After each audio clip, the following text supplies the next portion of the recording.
स्तुति में प्रभु श्री राम ने अंक स्वीकार किया 9 का। 9वीं को आए, 9 का अंक ही अक्षय हो गया। आज आप 9 के अंक से कितनी भी संख्या में गुणा कर दें और गुणनफल के अंकों को जोड़ोगे तो 9 का 9 ही रहेगा, कितनी भी संख्या में गुणा कर देना। यह है भगवान श्री राम की मर्यादा। अंसन सहित लें अवतारा, इस धरती का भार हरण करने के लिए भगवान प्रभु श्री राम का अवतार हुआ। विष्णु अंश अवतार भगवान श्री राम, गरुड़ जी अवतार भरत जी, शेष अवतार लक्ष्मण जी, चक्र सुदर्शन अवतार शत्रुघ्न जी। इस तरह से जब भगवान ने अवतार धारण किया, श्रोता बंधो, पालन पोषण हुआ महाराज दशरथ जी के यहां। एक बार विश्वामित्र ऋषि आए थे। विश्वामित्र ऋषि आए थे जब पापी यज्ञ नहीं होने देते थे। ध्यान रखना, धर्म के काम में बाधा पहले भी पड़ती थी और आज भी पड़ती है। यही बात नहीं है कि आज ही पड़ती है, पहले भी पड़ती थी। जो धर्म के कर्मों को रोकते थे, बाधा डालते थे, वही तो राक्षस कहलाते थे। तो जब राक्षस यज्ञ नहीं होने देते थे, उस समय विश्वामित्र ऋषि आज महाराज दशरथ जी के पास आए हैं। महाराज दशरथ जी के पास इस समय आए हैं। ध्यान रखना सभी श्रोता बंधु, आज परिचय कैसे दिया जाता है, रामायण सिखाती क्या है, रामचरितमानस तुम्हें क्या सिखाती है। आज अगर कोई अपने रिश्तेदार आते हैं, कोई मिलने वाले आते हैं, तो उन्हें पानी बाद में पिलाया जाता है। पहले उन्हें संपत्ति बताई जाती है कि इतनी कोठी मेरी है, इतनी जमीन मेरी है, ये वाहन मेरे पास है। लेकिन सुनो रामायण क्या सिखाती है कि जिस समय विश्वामित्र जी आए हैं, तो महाराज दशरथ जी ने हाथ जोड़ करके कहा, क्या परिचय कैसे दिया अपना, ये सिखाती है रामचरितमानस। तो महाराज दशरथ जी कहते हैं विश्वामित्र से के नाथ सकल संपदा तुम्हारी, मैं सेवक समेत सुत नारी। राम सिया राम बोलो, राम सिया राम, राम सिया राम बोलो। ध्यान रखना, परीक्षित जी महाराज दशरथ जी कहते हैं कि नाथ सकल संपदा तुम्हारी, मैं सेवक समेत सुत नारी। मैं अपनी घरवाली रानियों के और अपने पुत्रों सहित तुम्हारा सेवक हूं।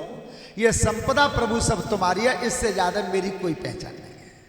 कितने बड़े सम्राट थे, जहां इंद्रासन भी खाली होता था और इतने बड़े सम्राट कह रहे हैं कि महाराज मेरा कुछ नहीं है, इसमें मेरा कुछ नहीं है। आप बताइए महाराज किस तरह से आपने कष्ट किया है। श्रोता बंधु, विश्वामित्र ऋषि कहते हैं कि पापी यज्ञ नहीं होने दे रहे, मैं तुम्हारे बेटा राम को मांगने आया हूं। लेकिन ध्यान रखना, जैसे ही राम को मांगा, सब श्रोता बंधु ध्यान से सुनते चलना। आपने सुना होगा हार्ट अटैक क्या बार पड़ता है, 3 बार, तीसरे पे तो भगवान हिमालय को है। तो आज महाराज दशरथ जी को पहला अटैक पड़ा है। पहला अटैक पड़ा है जब राम को विश्वामित्र ने मांगा है। लेकिन विश्वामित्र जी जब राम को मांगते हैं तो दशरथ जी का जवाब क्या है। दशरथ जी जवाब देते हैं कि महाराज आपने मेरे बेटा राम को ही क्यों मांगा। अरे यज्ञ नहीं होने देते पापी, तो आप सेना मांग ले जाते। सेना नहीं मांगते तो महाराज मैं खुद चलता। महाराज दशरथ बहुत बड़े बलवान थे, मैं खुद चलता तुम्हारी यज्ञ की रक्षा करता। लेकिन राम को ही क्यों मांगा। इस बात को ध्यान से सुनना सब। हमारे तुम्हारे शरीर पर 4 चीज ऐसी आती हैं, क्या उन 4 में से अगर एक भी आ जाए तभी घमंड हो जाता है। 4 में से अगर एक भी आ जाती है उसी समय घमंड पैदा हो जाता है। कौन कौन सी? सबसे पहले नंबर पर रूप, सुंदरता। सुंदरता जब आती है तब घमंड आता है। दूसरे नंबर पर धन, धन घर में बढ़ता है तब भी घमंड आता है। तीसरे नंबर पर ऐश्वर्य और चौथे नंबर पर कीर्ति। ये 4 में से अगर एक भी आ जाती है तो घमंड पैदा हो जाता है। महाराज दशरथ जी, तुम्हारे बेटा राम पे तो चारों की चारों ही हैं, फिर भी लेस मात्र घमंड नहीं है। मैंने इसलिए राम को मांगा है। अब राम को मांगा तो महाराज दशरथ जी ने जवाब और क्या दिया? प्रभु तुमने राम को मांगा जरूर है, बेटा तो 4 हैं, लेकिन क्या बोले? केशव सुत प्रिय मोई प्राण की नाई, और राम देत ना बने गुसाई। राम सिया राम बोलो राम सिया राम, राम सिया राम बोलो। ध्यान रखना क्या कहा कि सब सुत प्रिय मोय प्राण की नाई। महाराज मोय बेटा तो चारों ही प्यारे हैं, लेकिन राम देतना बने गुसाई। मैं राम को नहीं दे सकता। क्यों नहीं दे सकते थे? इसका भी एक कारण था कि राम को दे क्यों नहीं सकते थे। एक बार जब महाराज दशरथ जी तपस्या करने गए थे, ध्यान रखना तपस्या की बरगद के नीचे, और आपने मोबाइल पर देखा भी होगा, राष्ट्रीय वृक्ष है बरगद, राष्ट्रीय वृक्ष। तो उस बरगद के नीचे जब तपस्या की और धनुष टेक दिया था महाराज दशरथ जी ने, तो उस समय जो खरदूषण नाम के राक्षस निवास करते थे जंगल में, महाराज दशरथ जी को जिस समय समाधि में लीन थे उस समय उस पापियों ने आक्रमण कर दिया। आक्रमण कब किया? जब महाराज दशरथ जी समाधि में लीन थे तब। एक बात जीवन में याद रखना, बखत परे पे कामन आमे, इन बंधनों की प्रीत कहा है। अरे दे मुसीबत में जो धोखो, ऐसन की तो रीत कहा है। और सोबत छत्री को शीश काट दे, ऐसी रण में जीत कहा है। महाराज पे तब हथियार उठाया पापियों ने जब वो समाधि में लीन थे। लेकिन श्रोता बंधुओं, उसी समय महाराज दशरथ की रक्षा करने के लिए आया कौन था? जिस समय वो बरगद के नीचे समाधि में लीन बैठे थे, धनुष टिका हुआ था वृक्ष के पास, और तब महाराज दशरथ जी की रक्षा की किसने? कैसे? सुनो ऋषि धरि ध्यान, अरे बात जी ग्रंथनों की सच्ची।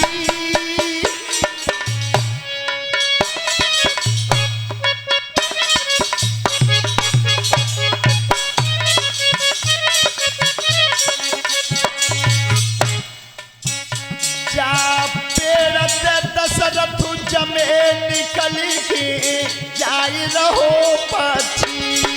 अरे जा पेड़ दशरथ जमे निकल के जाई रहो पक्षी।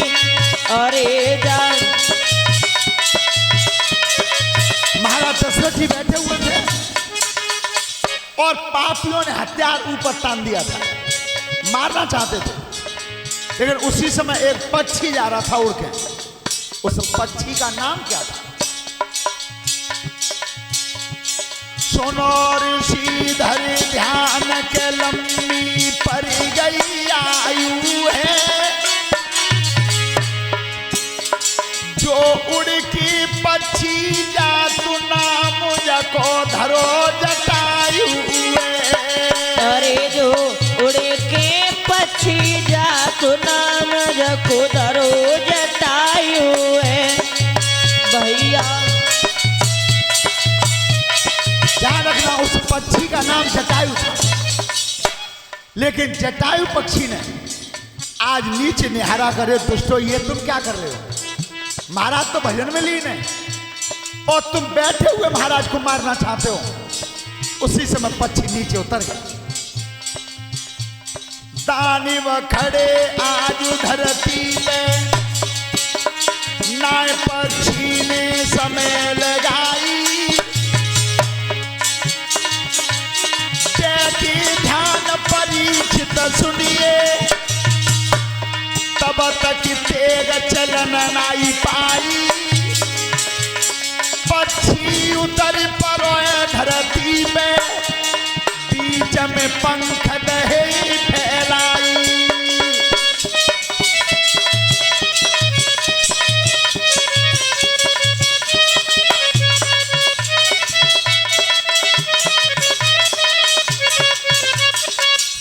परीक्षित जी आज जटायु ने पंख फैला दिए, रक्षा की। ध्यान रखना, आपत्ति के समय दूसरे के प्राणों की रक्षा करते हैं, उनके खुद के प्राणों पे आपत्ति नहीं आती है। और जो दूसरे के घर में झगड़ा हो रहा हो,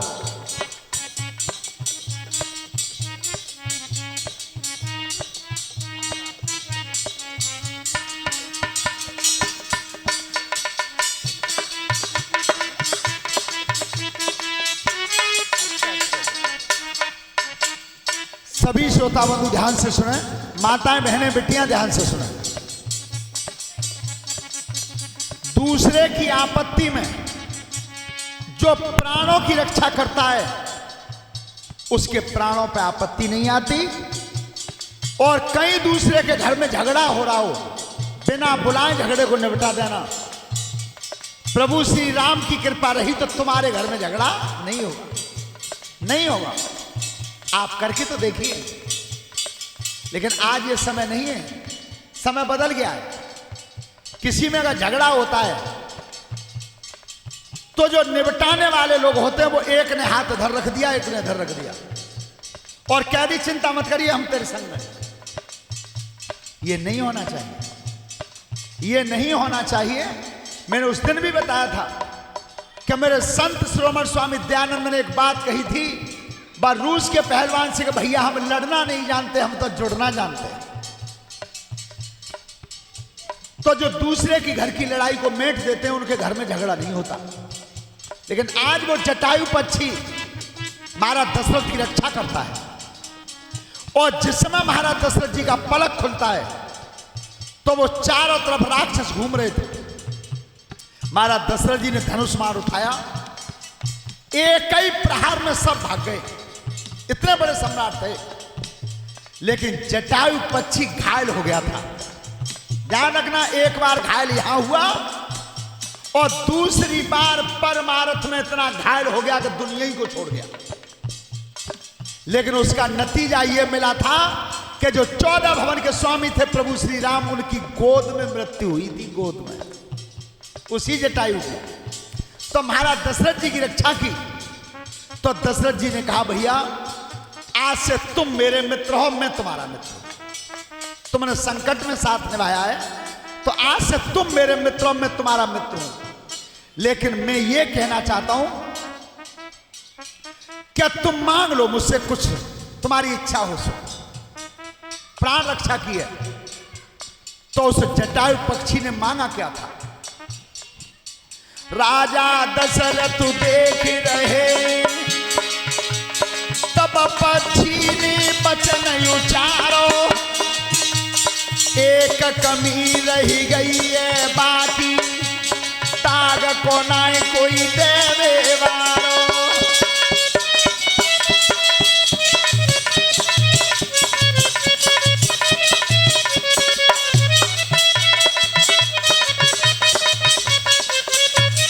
राजा लौट जाऊ अयोध्या को, भूपति बच गयो प्राण तुम्हारो, जेठो लला होई जब घर में, तापे गए अधिकार हमारो। बोलिए सियावर रामचंद्र की।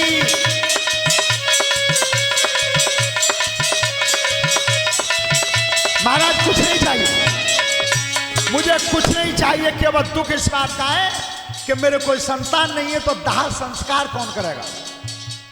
तो अगर महाराज दशरथ जी तुम्हारे घर में बेटा पैदा हो, पुत्र कभी जन्मे, तो तुम्हारे सबसे बड़े पुत्र पर मेरा अधिकार होगा दाह संस्कार। उस बड़े पुत्र को मैंने मांग लिया है। महाराज दशरथ जी बरगद के नीचे वचन दे आए थे जटायु को, और इस कारण से जो वचन दे दिया था, आज विश्वामित्र ऋषि भगवान राम को मांग रहे हैं। इसीलिए महाराज दशरथ जी कह रहे हैं कि सब सुत प्रिय मोई प्राण की नाई, और राम देता ना बने गुसाई।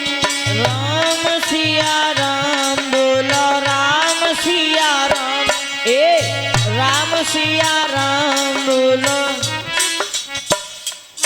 ध्यान रखना, इस कारण कहा था कि सब सुत प्रिय मोह प्राण की नाई, राम देतना बने गोसाई। क्योंकि राम पे अधिकार नहीं था, अधिकार किसी दूसरे का था। और वो आपने देखा भी होगा,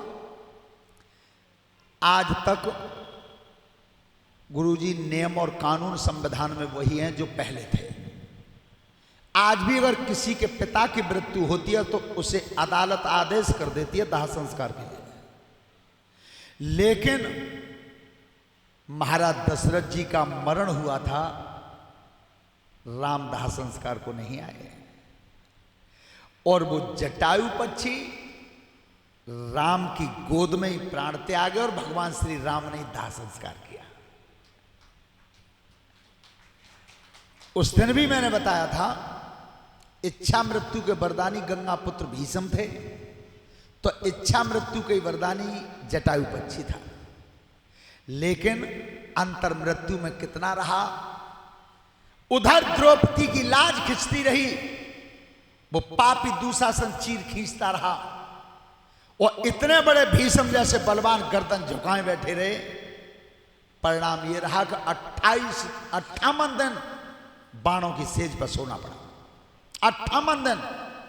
और एक जटायु पक्षी ने एक नारी की रक्षा के लिए अपने प्राणों का दाव लगा दिया, उसकी मृत्यु हुई तो भगवान की गोद में। इतना मिलता है। श्रोता बंधो, आज महाराज दशरथ जी के पुत्र राम और लक्ष्मण को विश्वामित्र जी यज्ञ की रक्षा के लिए